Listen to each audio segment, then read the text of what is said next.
Hello, everyone. Welcome back.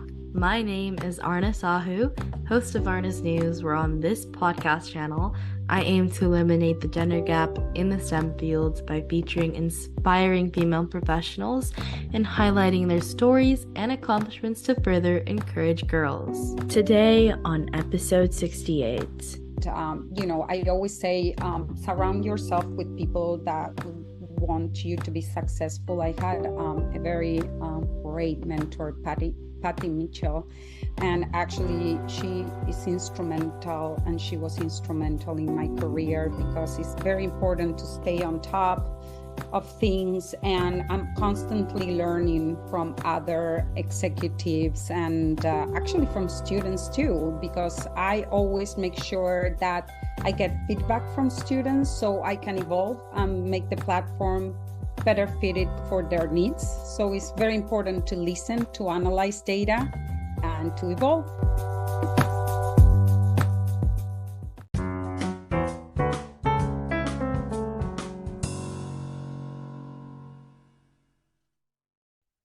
Today on episode 68, I'm pleased to announce our guest, Maria Fernanda. iOS scholarships were created by her, who won scholarships to pay for her entire education. Her determination and hard work paid off as she won grants and scholarships from Stanford University and UCSB to continue her postgraduate education. She learned firsthand how to find, apply for, and win scholarships and became an advocate promoting scholarships nationwide.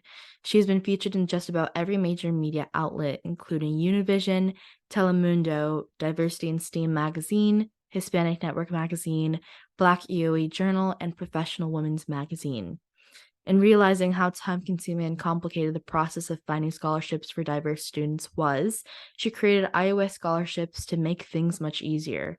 iOS scholarships will not only help underrepresented students find scholarships, but level the playing field so all students have every opportunity to achieve their educational goals.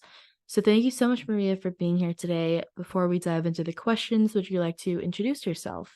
Thank you, Aarna, for the great introduction. I am Maria Fernanda and I'm the founder of iOS Scholarships, that is the platforms for diverse students in STEM. I love that. So my first question for you is, tell us a bit about your career path. Sure. Actually, I grew up in Buenos Aires, Argentina, in a very entrepreneurial family. And my dream was always to grow a community, actually, that no one will want to leave. I started my passion in 2000 during the pandemic. So we launched with engineers, very talented engineers, iOS scholarships. And actually our growth, our astronomical growth, because since we launched, we have over 11,000 highly engaged and talented and untapped students in STEM and professionals also that they're pursuing careers in STEM, and they're working for high growth tech companies. So basically everything started when I arrived from Argentina to the United States, and I won a scholarship to go to UCSB.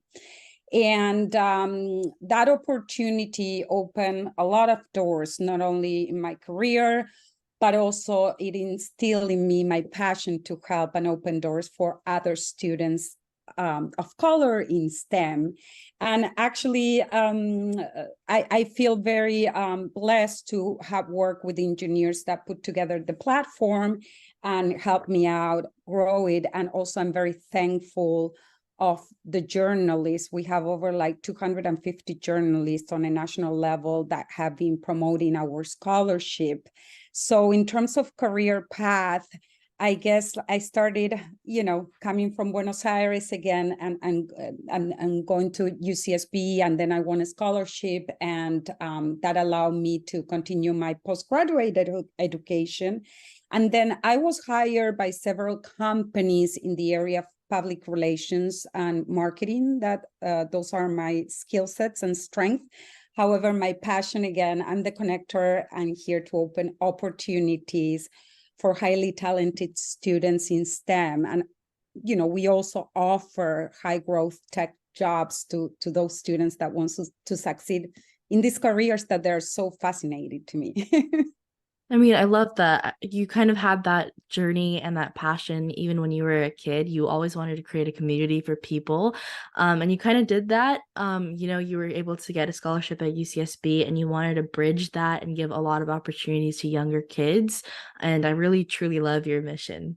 Oh, thank you. Well, and I'm glad that I connected with you because, Arna, I really admire not only your resiliency, but your skill sets, and you're the innovator of the future. I had the honor to interview you at my podcast, and you are doing so many great things that, you are really an inspiration for young girls and also for actually professionals in STEM. They have a lot to learn from you. Aw, thank you so much. Thank you. Okay, so my question for you is what advice would you give someone wanting to pursue a career similar to yours? And do you have any tips to succeed? Yes, actually, the advice that I will provide, people that want to pursue a career in STEM or that want to actually launch a community is that you must be able to be flexible and adapt to circumstances. It's so important when you pursue a career in STEM or in PR or in marketing that you are very flexible. And actually, right now, we have to reinvent our business. You know what is going on, not only with the pandemic and the recession, but also we have to always reinvent our platform based on what the STEM students need.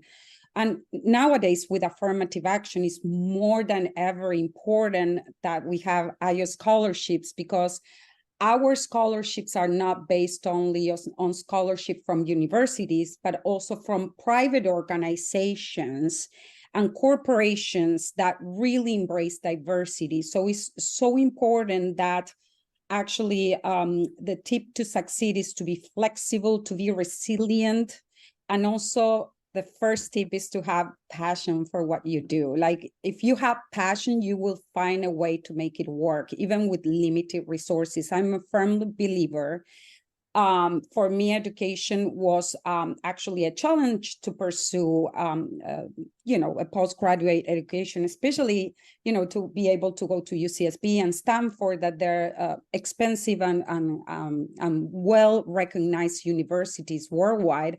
So I found a way to do it. I apply every single weekend to scholarships. I devoted my time and my weekends, 8 hours of my weekends, to apply for scholarships. So I always took it as a kind of part-time job, and really it paid off. So hard work is so important to succeed. You have to put the work. You don't only have to have the skill set, but you have to put the time and the work to make it happen. So that's the tip to success I give to other business leaders that ask me, is to be resilient, and trust me, we started this platform bootstrapping and through grants, and if we are able to be successful with limited resources, we will be very successful, in the future. And to us, it's very important to be very authentic with our community. We want a community that students feel value, that they find a job in a high growth tech company that really values their background and their cultural background and diverse background. And now there are so many issues with affirmative action and what it entails to provide scholarships based on race and ethnicity. And I always say your race and ethnicity is what makes you, your cultural background. It's not about ethnicity. It's not about, I'm an Argentinian, I deserve a scholarship, or I'm a Latina.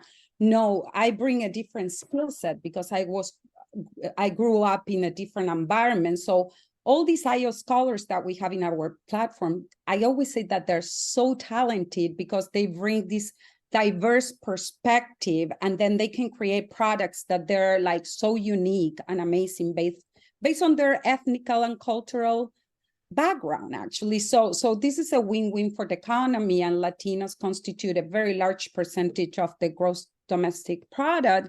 So it's so important to support the innovators of the future. We have students that now they want scholarship and they're at Harvard, MIT, they're working for NASA, they're pursuing the careers of the future. So it's so important that corporations pay attention to this highly talented workforce, because we cannot close the shortage of high talented STEM professionals without closing the diversity gap.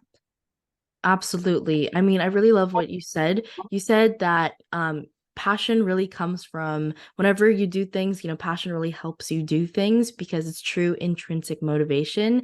And, as, technology evolves and as so many things have changed, affirmative action, the best thing to do is to stay flexible and, apply yourself to wherever you can, because that's what's really going to pay off. I mean, you're a true testament. You kind of sacrificed your weekends to apply to scholarships, and you might have thought that it wouldn't go anywhere, but you were able to go to such prestigious universities based on that hard work and that flexibility you did. So I feel like that's like the best way to kind of get to where you want to be, is to maybe you have to sacrifice a few hours of your social life to dedicate yourself to something, but being flexible with your hours and trying to just figure out what your passion is will really, really help you. Yes, you've really captured everything that I said so well, and thank you for engaging with me. I'm very, very, very honored to be part of your podcast. Thank you. Thank you. So, my question for you is, what is a common myth about your profession that you want to debunk? Oh, actually, from a business perspective, that you have to be an engineer to develop a platform. You definitely have to hire high talented chief technology officers to make it happen. And I'm very blessed that I have found a very good team to develop the platform. I have the business mindset, and I know how to scale this business, and I know how to grow the company in a very meaningful way that is useful for the students, professionals, and corporations. So I'm able to scale with technologies. But the myth is that you have to be an engineer. I'm not. That's not my background, but I'm learning a lot. And the only way that you can scale a business is through technology. So I'm very glad that the engineers put the time and work into building this platform that is a community. So we are not a scholarship database or a place where there is a transaction between a company and a highly skilled STEM student. This is a community where we want to embrace companies, again, that truly understand and value diversity in STEM. And actually is so important nowadays to understand also from a student standpoint. I want students to understand that you don't have to have, I mean, it's great if you have over 3.0 GPA to apply for a scholarship, but I know so many stories of students that won over $1 million in scholarships that actually we feature on our podcast, that they put the time, they were resilient, they knew how to communicate to the scholarship committee, how they overcame obstacles.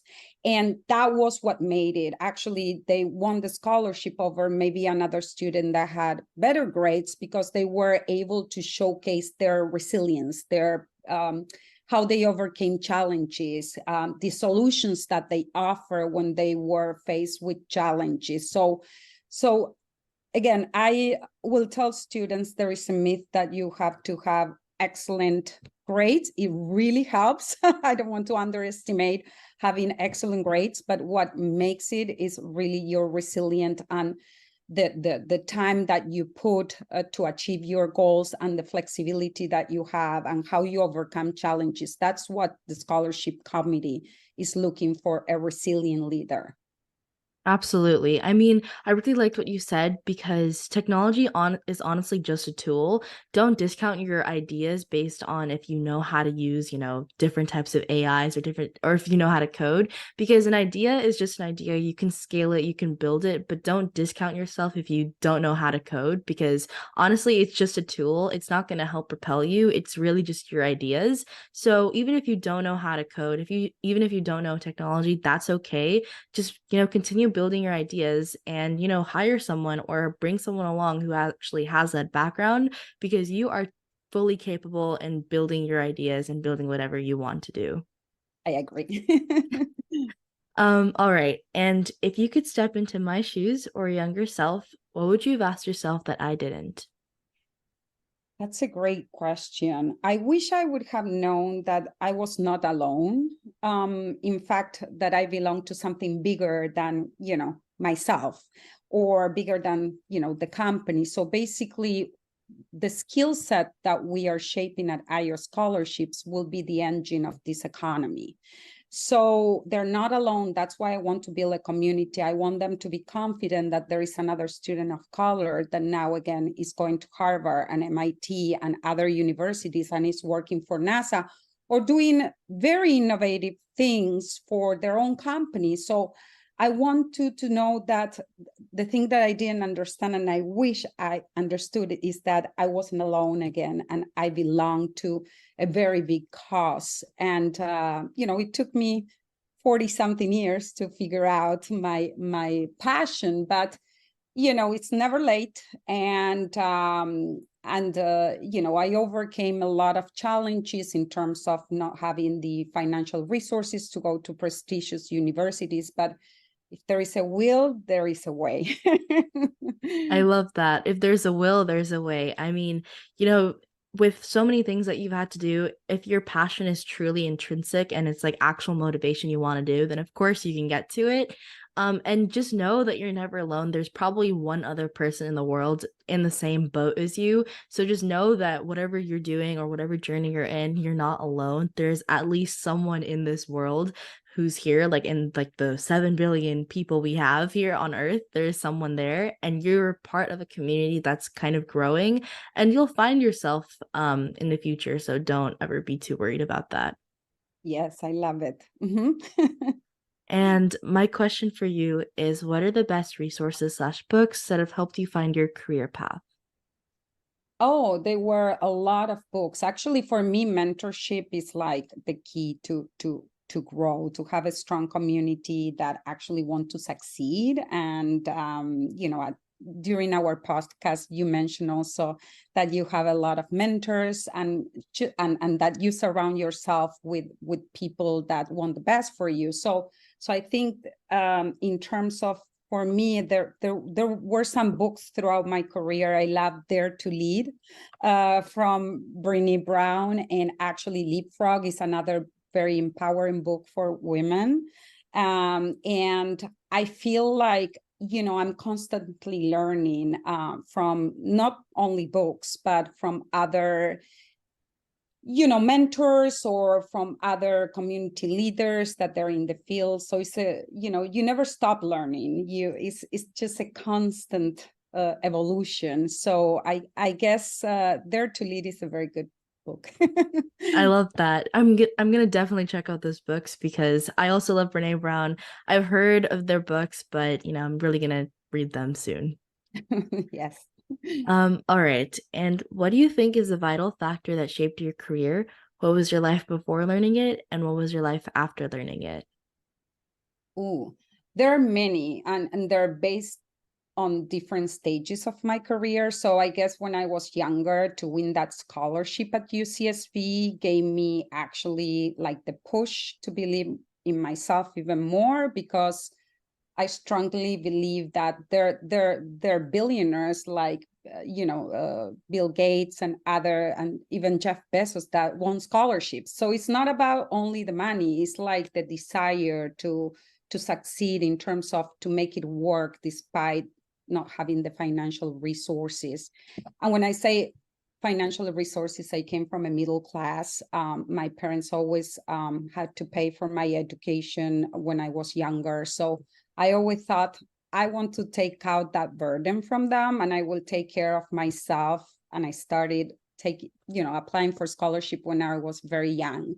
So, I will say when I won the scholarship, that was very instrumental for my whole life, actually, because that changed my career path in terms of I was going to go to UCSB and then return to Buenos Aires and finish my master's degree there. But then I won the scholarship at UCSB and everything. And then they started hiring me from publishing companies and other PR companies in Los Angeles. And then, I stay in the United States, and I feel like that was very important and shaped my career. And I feel like also when I was selected on a national level to be part of the Stanford Entrepreneurship Initiative program, that was a program that really opened my eyes, because I was seeing a lot of very high talented entrepreneurs in technology that were succeeding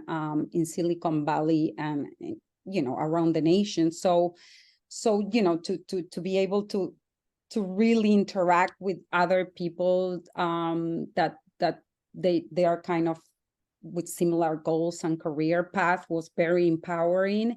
And I will say also, my background is in public relations and marketing, and I guess I always represented companies that really embrace diversity, equity, and inclusion. And I used to represent this company that is a financial, very well-known financial institution, and they wanted me to promote scholarships. So when that project ended, I felt kind of empty, because I was always promoting, high growth tech companies, new products, services. And I'm like, but I really love to promote scholarships, because Aarna, believe it or not, last year, our partner, the National Scholarship Provider Association, announced that $100 million per year are unrewarded because of lack of knowledge of students to apply for those scholarships. So that is a shame per se. So I'm like, I have to do something. I have to create a one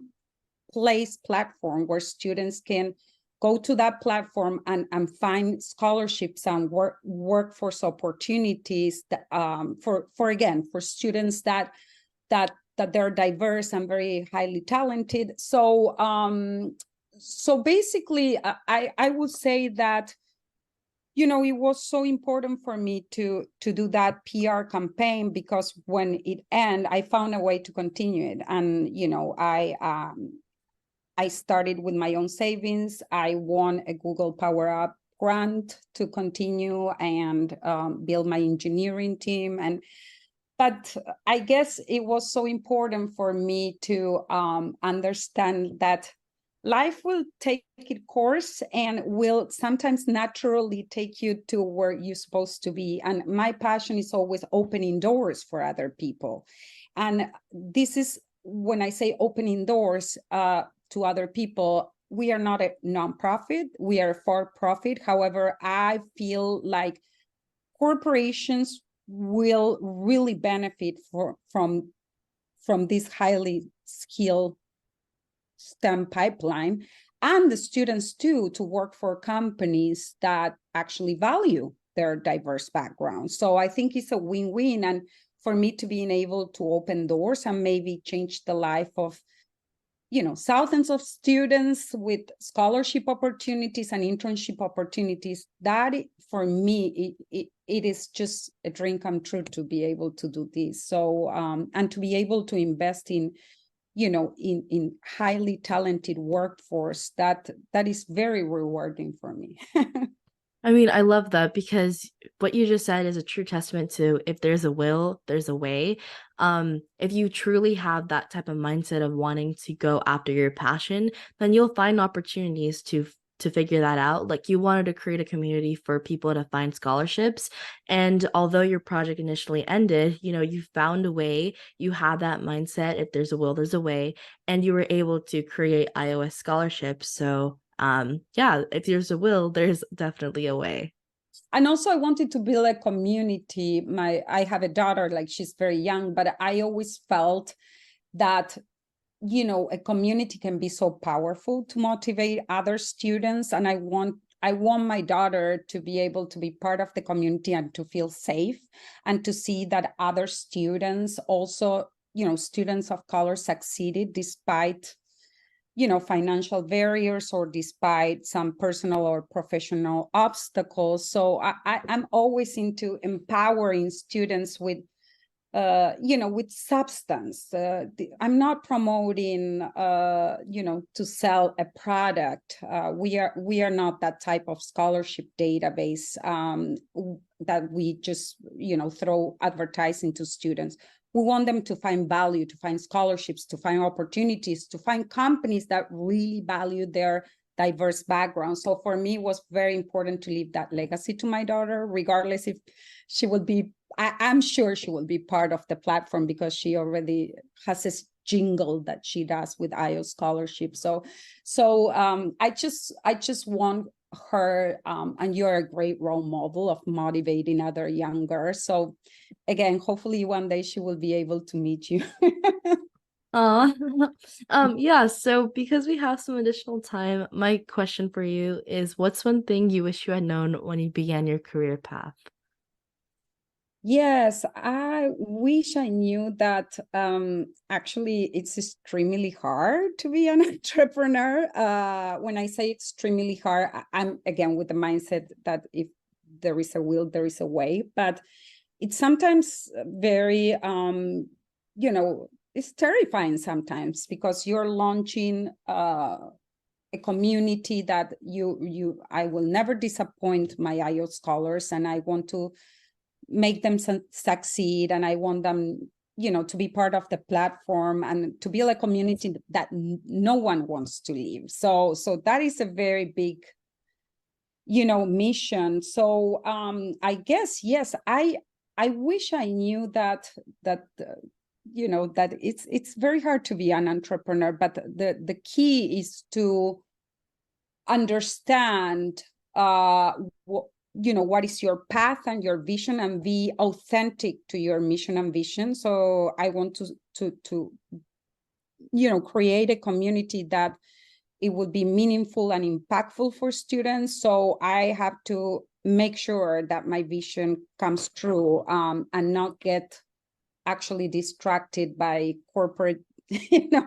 sponsors that maybe they're not interested in recruiting diverse students. So I have to make sure that I keep my path, I know my mission, and the thing that I'm building, that it was a challenge in the marketplace, and I didn't know that it's hard to find highly talented STEM professionals. So I'm trying to overcome this challenge, this huge shortage in the economy and the industry, building the diverse STEM pipeline this economy needs. Absolutely. Like if you're trying to build something, of course there's going to be a lot of hardships and you're going to have ups and downs.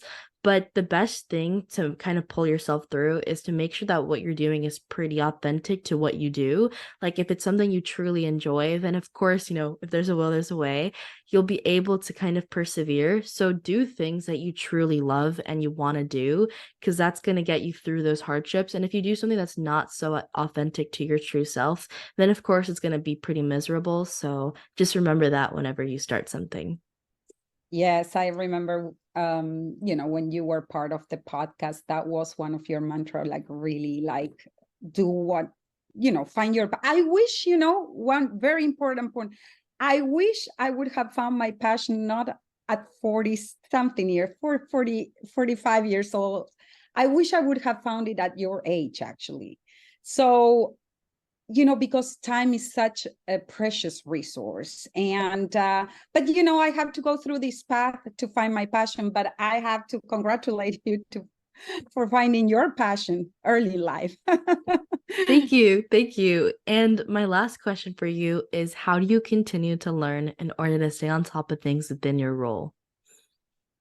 Yes, I'm very involved with actually a community called Eureka that is an accelerator. And, I always say, surround yourself with people that want you to be successful. I had a very great mentor, Patty Mitchell, and actually she is instrumental, and she was instrumental in my career, because it's very important to stay on top of things, and I'm constantly learning from other executives and actually from students too, because I always make sure that I get feedback from students so I can evolve and make the platform better fitted for their needs. So it's very important to listen, to analyze data, and to evolve. I love that. And before we end off, do you have any last words to the audience? Yes, I think that you should continue listening Aarna's news, because you are such a powerful voice for students in STEM and youngers in STEM. We are underrepresented in the industry as women, and unfortunately, Latinos represent less than 8% of the STEM workforce, and Black students also less than 9%, and women overall represent a very small percentage. And I was always the first Latina before at the table at board meetings, and I want that to change. We need to make sure that as a community, we empower each other to get into positions where we can make some changes regarding especially women representation in STEM. So keep it up, Aarna. Keep on building also the young girls, passion and motivation, and it's so important that you. I wish like girls, continue actually listening to your podcast, because it can change a lot of lives, your podcast. Well, thank you so much, Maria. I absolutely love talking to you, and I hope you have the best rest of your day. Thank you, Aarna. I'm looking forward to connecting with you again.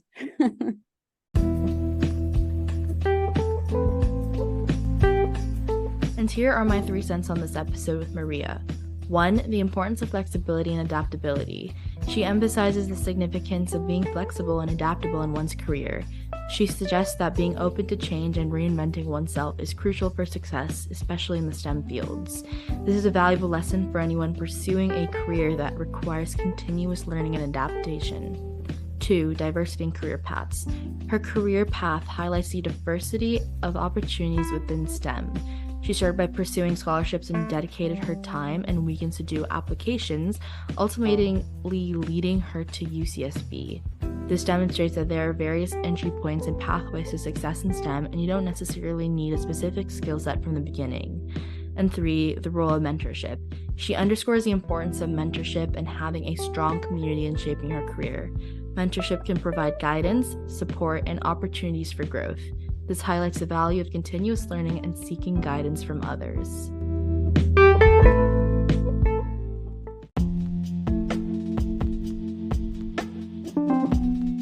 Thus, that concludes the episode for this week. If you want to know more about how I relate to these amazing topics, then stay tuned for upcoming episodes. A free way to support this show is by leaving it a 5-star rating and a review on the player you are listening to. Let me know what you enjoy about this podcast, as it's a chance to tell me what you love about the show, and it helps others discover it too. Once again, thank you for finding me, and I hope we stay in touch with each other. Zito, you're listening to Aarna Sahu, the host of Aarna's News. Toodles!